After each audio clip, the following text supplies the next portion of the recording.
J'ai travaillé sur ce projet-là avec Sophie Broyer, qui était avant l'épicerie moderne, et puis Jean-Yves Sécheresse, donc, qui est le président de la Halle.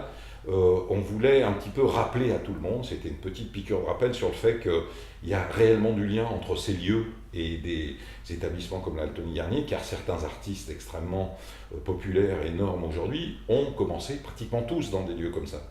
Et donc c'est bien un petit peu d'envoyer l'ascenseur. Donc l'idée, ça a été de les réunir, de leur dire qu'ils avaient une liberté absolue de programmation, que c'était pas quelque chose de l'ordre de la récupération, ou d'essayer de faire un peu de jeunisme par rapport à la Halle, mais surtout pour leur dire que nous, en tout cas, on soutenait ce genre de lieux, et qu'on sait qu'ils sont dans une économie compliquée, et donc on voulait leur dire en 2 mots, on vous aide sur une programmation un tout petit peu trop chère, entre guillemets, pour vous, donc on se met à vos côtés pour la logistique, la communication, etc. etc. Donc on a travaillé ensemble là-dessus.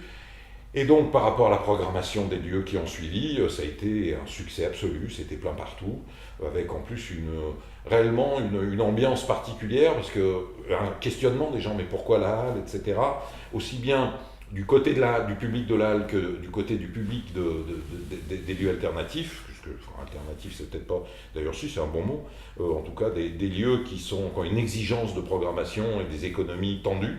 Je pense qu'il y a vraiment eu une résonance particulière par rapport à ça. Donc nous, ce centenaire, plutôt que de communiquer à outrance sur le bâtiment qui vit bien, on a préféré justement travailler en lien avec les lieux dont on vient de parler.